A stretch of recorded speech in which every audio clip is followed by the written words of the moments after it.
Здравейте! Аз съм Деница Стоянова. Днес с екипът ни се намираме в Южен парк, град София. Както ви обещахме, продължаваме темата за спорт и обучение на нашите домашни любимци. С началото на 2014 година започва и спортния сезон на Agility Club България. Тук сме, за да присъстваме на тяхна тренировка и да разберем как ще протече за тях годината, какви са очакванията им и какви събития ще посетят, както и организират. Останете с нас до края на предаването, за да видите нивото, до което са достигнали техните четириноги.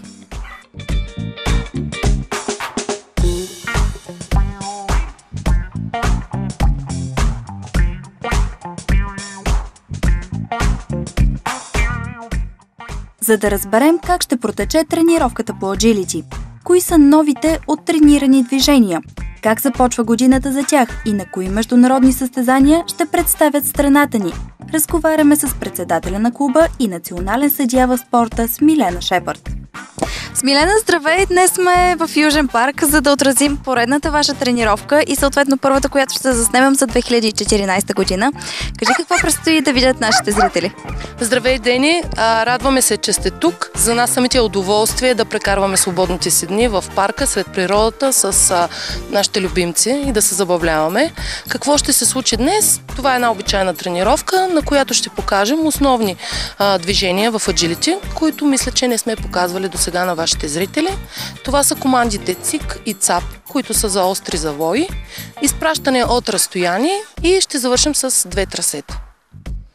Как започва новата 2014 за вас? Вълнуващо. Все още търсим терен, но пък ни предстоят състезания, семинари, европейско се надяваме.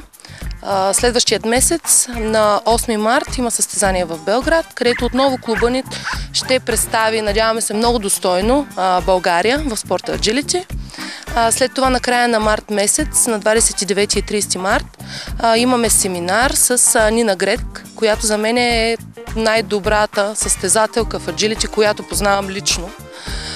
И наистина ще е страхотно изживяване. Тя работи от сутрин до вечер, няма почивка. Била съм на нейн семинар, така че чакам с нетърпение това да се случи. След това юли месец, от 24 до 27 юли е европейското в Унгария. Стискаме палци да отидем. Септември месец отново има световно състезание по Agility, което е от 11 до 14 в Люксембург. И разбира се, нашето годишно състезание, което се надяваме отново да организираме в Южен парк с много зрители и много забавления. Как се развива клуба ви? Добре, много добре. Имаме нови хора. За съжаление, днес не се появиха много от хората, които започнаха скоро да тренират. Напредват страшно бързо. Старите познайници, които вашите зрители са виждали, се справят все по-добре и все по-добре. Пропуснахме да кажем и много важна информация на нашите зрители. Част от вашите членове са лицензирани съдии. Надявам се да кажеш нещо повече по този въпрос. Ами да, вече имаме двама съдии, които са клубни. Това са Пламен и Таня. Те са клубни съдии по Agility и аз съм национален съдия в спорта Agility. Кога можем да ви видим и като съдии на някое състезание? Надяваме се скоро. Надяваме се спорта Agility да се развива все повече в България. Пропуснах да ви кажа, че в средата на април месец с киноложкото дружество в Бургас планираме семинар, който аз ще водя по Agility. Така че се надявам да запаля достатъчно много хора и в другия край на страната, за да има повече клубове, за да има повече състезатели и тогава ще има и повече състезания и повече възможности за изява и практика на съдийство. Преди старта на тренировката Смилена и Кика ще ни демонстрират две нови движения – ЦИК и ЦАП. Първо ще покажем команди ляво и дясно, които помагат, когато кучето ви е бързо като моето и то е напред в трасето, да го насочим от разстояние. Тоест, след като премине определено препятствие, ние да му подарим посока, да завие наляво или да завие надясно. Как се учи на това куче? Още докато е бебе кучето, с храна или с играчка, започваме въртения и показваме на носа на кучето какво да направи. Ето това е right, left, да се завърти наляво. След като поотрасне кучето, спираме да показваме с ръце. С течение на времето то се научава, разбира се, и му казваме само думичките. Кика right, right, браво, and left, stop, right, stop, left, good girl. Това е за ляво и дясно, а сега ще покажем цики-цап. Цики-цап се използват за остри завои в agility. Всеки човек се избира всъщност кое да е цик, кое да е цап. Аз съм си избрала цап кучето да заобиколи или да мине, да завие остро наляво, а цик кучето да мине остро надясно, да не объркам потоките. Започва се с едно дърво в парка, може да започнете. Първо показваме на кучето, ето тя започна да се върчи. Ца, ца, ца, ца, кика, ца, ца, ца, ца, ца. Браво! След това в другата посока. Ци, ци, ци, ци, ци, браво! Разбира се, постепенно увеличавате разстоянието, не отведнъж, с повече тренировки и вече изпращате от правилната страна, което е по-лесно. Изпращаме за ца от страната, която е кучето му и е най-удобна да заобиколи дървото. Ца, ца, ца, ца, ца. Браво! И съответно от другата страна, сайт. Ци, ци, ци, ци, ци, ци. Това е лесният начин. Дай кика. По-трудният начин е когато показваме с лошата страна, т.е. с другата ръка. И тогава вече е малко за по-напреднали кучета. Всъщност, ци, ци, ци, ци, ци, ци, ци. Браво! И пак от обратната страна, само че ца. Ца, ца, ца, ца, ца, ца. Когато кучето напредне и разпознава вече достатъчно добре посоките, то тогава можете с 2-3 дървета да го разиграете това нещо в движение в парк. Ца, ца, ца, ца, ца, ца, ца, ца. Кика, кика, ци, ци, ци, ци, ци, ци, ци. Браво! Това е по-лесното. Всъщност аз използвам фронт крос, водя кучето с тази ръка, обръщам посоките, водя кучето с тази ръка. По-трудният вариант е с rear крос, когато водим кучето, това, което ви показах, с вътрешната ръка. Или ци, ци, ци, ци, ци, ци, кика, кика, кика. Ца, ца, ца, ца, ца. Тоест тя прави завой навън. Разбира се, когато напреднете достатъчно, може да ги съчетаете. Ци, ци, ци, ци, ци, ци, ци, ци. Кика. Ца, ца, ца, ца, ца, ца. Ца, ца, ца, ца, ца, ца. Кика, кика, кика, кика. Ци, ци, ци, ци, ци, ци. Браво! Браво! Това е. Сега ще покажем цики-цап или острите завои, как трябва да се изпълнят на прескок. Първоначално задължително показваме на кучето къде трябва да завие. Кика, сит. Ца, ца, ца, ца, ца, ца. Ци, ци, ци, ци, ци, ци, ци, ци. Ца, ца, ца, ца, ца, ца. Ци, ци, ци, ци, ци, ци. Разбира се, това е малко напреднало. Своите цики-цап ще ни покажат още Наско и Майя. Аз използвам по-различни команди, не използвам цики-цап, ние използваме out и back. Като съответно out е за завой наляво, а back е за завой надясно. Съответно out, back, седни. Това също така за по-напреднани може да се прави и без ръце. Става дума без да показваме на кучето. Но все пак така ще го покажем. Майя, ела. Хайде. Хайде, Майя. Съответно на нас ни падна пръчката, но съвсем спокойно можем и така да показваме на кучето. Браво, Майя. В началото започнахме с изучаване на out и back, но когато кучето свикне и с езика на тялото, ако може да го командваш от по-близо, не е необходимо да се използва и командата. Командата е съответно за по-лесно позициониране на кучето по време на трасето при голяма скорост. Майя, ела! Ела! Ела тук! Ела да покажем сега малко по-далече. Седни. Пусни. Стой. Седни. Аут. Браво! Майя. Бек. Браво! И това е аут и бек, съответно. Вили е научила Майра на 2 нови трика – моли се и дай 5. Ето ги и тях. Сега ще ви покажем новия номер, който научихме. Майра, ела. Седни, айде моли. Добре, седни. Дай 5. Дай 5. Ставай горе. Ела. Седни долу. Браво! Ела напред. Седни. Завърти се. Райт.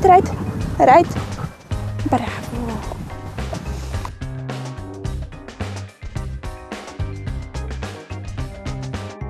Сега ще ви покажа командата раунд или около, което е за заобикаляне на прескок. Раунд. Браво! Раунд. Браво на момичето! Браво! От другата страна. Раунд. Браво! Най-малката принцеса на Agility Club България, Ивет, и нейната прекрасна Лори ще ни демонстрират своя напредък от последната ни среща до сега. Сега с моето куче Лори ще представим командите ляво и дясно. Хайде, ляво. Браво.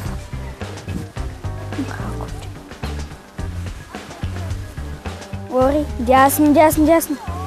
Хайде. Браво, куче. Хайде, ляво. Дясно. Хайде, ляво. Браво!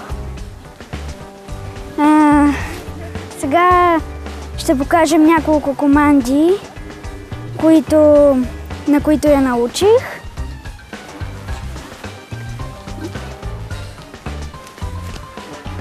Научих я да ми прескача крака.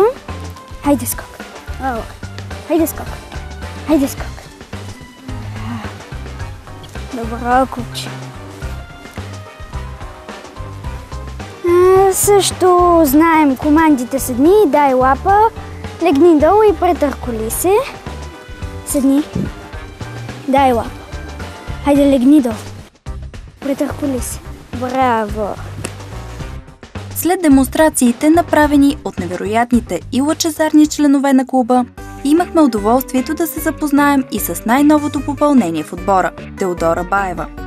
Имам куче Коли на година и 4 месеца, с което общо взето от време на време се тренираме в свободното си време. Откакто намерих тази група, то един приятел ми каза за нея.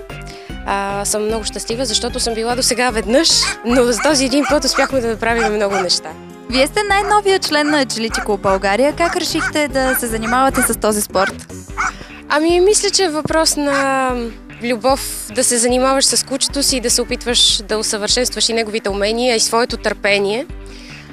За мен това е изключително полезно. Тепърва ще раждам деца и ще трябва да проявявам сериозно търпение. Освен това е изключително забавно и виждаш как кучето постепенно все повече се изпълва с доверие, все по-голямо доверие към тебе и към това, което ти го караш да прави. И това ни радва и двете. Дарли е много енергично куче и има нужда от много движение, а този спорт предоставя невероятна възможност и за движение, и за възпитание на кучето. Ако някой се чуди как да си възпита кучето, нека го доведе тук, защото това е по-добре, отколкото да го учиш обикновените команди. Тоест, за мен едно куче те слуша, когато ти го научиш да ти вярва и когато вече то ти повярва, може да го накараш да прави и най-простите, и най-сложните команди. Как премина вашия пръв урок? Беше доста интересно. Аз бях доста притеснена. Тя беше много впечатлена от голямото количество кучета. Тя не е куче, което лесно се сприятелява. Нито с кучета, нито с хора. Иначе лаеме, излизаме, накарваме се на всички, плаше правиме се на много страшни, след което се успокояват нещата и започваме да постепенно да се приближаваме. И за нея това беше изключителен шок. Да не говорим, че ние дойдохме с една маршрутка, тя не беше се возила в маршрутка. Беше страхотен страх и голямо преместие, но тук се отпусна, видя, че кучетата са симпатични и общо взето я приеха. И според мен се забавлява много. Като трябваше, разбира се, ако някой реши да си доведе кучето за първи път тук, трябва самия той да е много спокоен, за да може това да се отрази и на кучето и да не очаква от него чудеса първия път. Защото чудесата са сладки, когато стават бавно. Имате ли амбицията да се включите в състезания по agility? Определено. Мисля, че това е нещото, за което всеки един лъв си мечтае. А моята дева още повече. Тя също обича да бъде гледана и така да и се радват. Макар и отдалеч. Не си помисли, че можеш да се приближиш. След като се позабавлявахме, е време за тренировка. Преди старта, разбира се, на участниците им се дават 5 минути за брифинг. За нас коментира Атанас Янев. Опознаване на трасето, поредността, съответно изготвя си стратегия по какъв начин и как ще е най-добре за водача и за кучето да бъде мината поредността на самото трасе. Обикновено заучаването на трасето е от порядъка на 5 до 8 минути, напълно достатъчни за едно средно голямо трасе. Всеки един състезател трябва да може да си изгради тактика на минаване.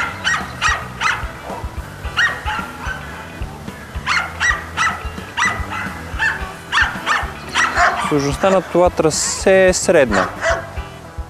Това си е трасе за A0, A1, да кажем, защото по-скоро за A0 в A1 са включени контактни препятствия. Ние тук нямаме контактни препятствия. Това са само прескоци и тунели. Като трудността се определя вече от това по какъв начин са разположени различните препятствия и реда им на преминаване. И както виждате, те минават заедно, даже си правят заедно някаква стратегия. Този, който има по-добра идея, споделя с другия. Тъй като ние сме един отбор, дори на състезания е много полезно, когато един по-напреднал водач помага на останалите, които също заучават трасето, като може да им даде насока за по-правилно преминаване, което на тях ще има много по-лесно и няма да се затормозят кучето с сложна маневра и съответно да направят грешка или да бъдат дисквалифицирани. Сега ще преминава и аз и с нейното по-младо куче Тери. Тя е само няма и годинка. Тръгват добре.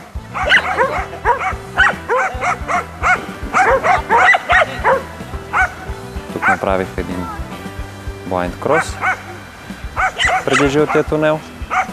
Една грешка.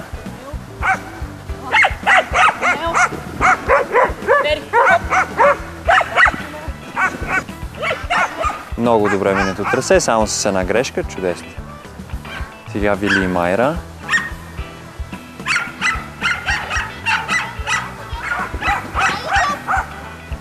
Майра е страхотна състезателка, Вили е чудесен водач. Много добре се е научила да я контролира отдалече и съответно следи всяко едно нейно движение. Минават много добре, само една грешка с бутната пръчка.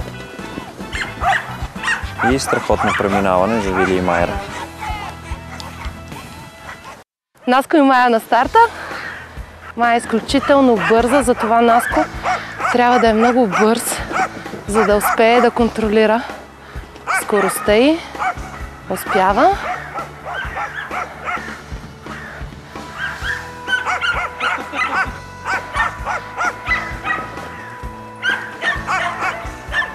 Браво, чудесно! Страхотен екип са двамата. Чудесно бягане. Сега ще преминава Ивет с Лори. Тя е нашата най-млада състезателка, най-младия член на клуба.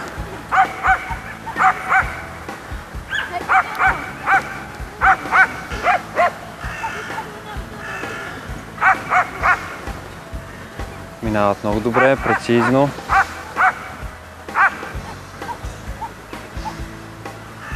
Лори следи всяко едно движение на Ивет. Тук направиха един rear cross.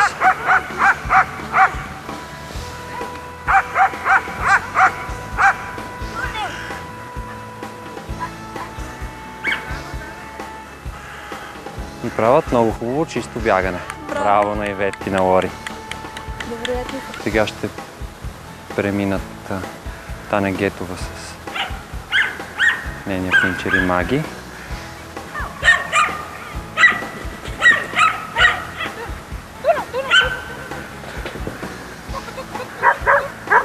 Тук направих хубав блайнд крос.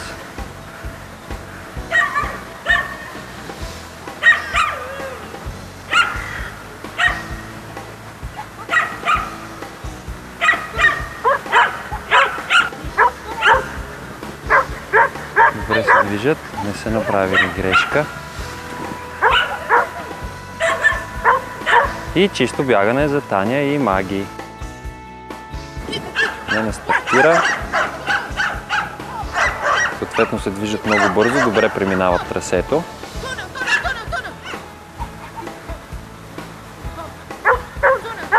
Тук кариер крос направиха, много хубав. Тук е много бързо куче и правят много хубаво чисто бягане. След успешно преминаване на всички по терена, Смилена и Кика ще ни демонстрират слалом в комбинация с други препятствия. Включват за комбинацията прескок, за да е по-достоверно. Не тренират само статичен слалом.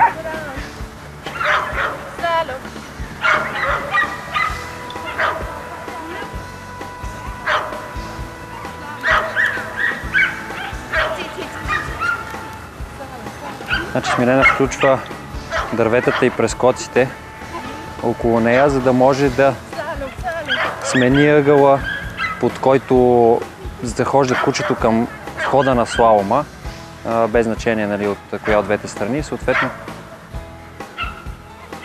кара кучето да влезе в слалома от по-страничен ъгъл, от по-далеч, по-рязко, и кучето не трябва да има никакъв проблем с взимане на правилната страна и правилната пръчка за вход. Съответно трябва да влезе от ляво на първата пръчка, т.е. от лявата страна.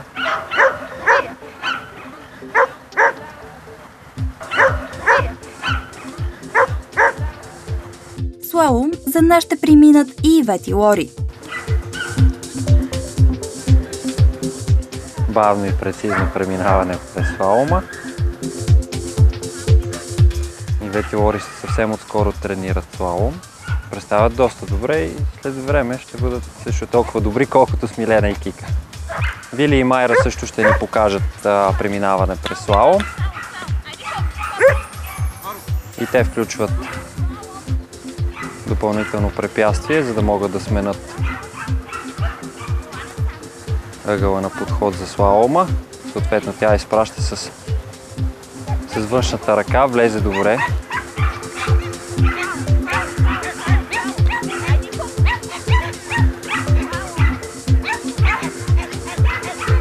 Много хубаво преминаване, от много остър ъгъл влезе Майра в слалома.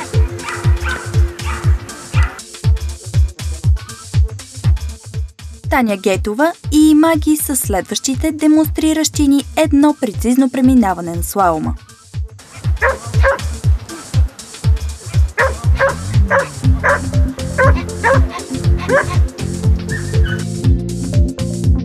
Това е и Маги. Освен, че видяхте тук как тича, мога да ви покажа какво прави за ратино жълъчи. И Маги, стой! Стой! Място, стой! Браво! Сит! Браво! Ево тук! Сит! Редом! Редом! Редом! Редом! Редом! Тити! Ца-ца! Око! Ея! Дай! Браво! Браво! Айде! Това са някои от основните движения, които и преди сме тренирали. Тя ги знае чудесно. Долу. Зиц. Долу. Стой. Върни се обратно. Браво. Браво.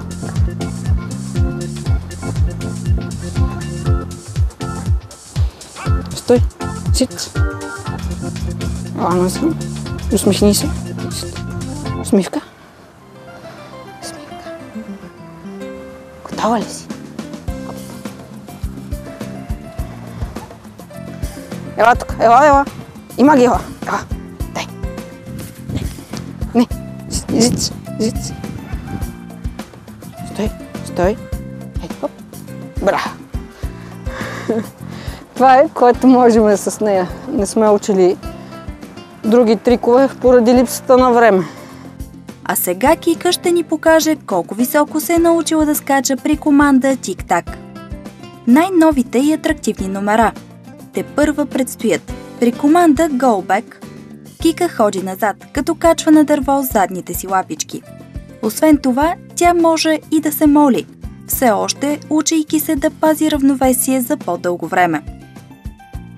С това приключи и днешната тренировка по Agility. Всеки един от членовете на Agility Club България демонстрира заедно със своето куче различен номер, който те са научили. Показахме командите цик и цак, както и преминаване на слалом.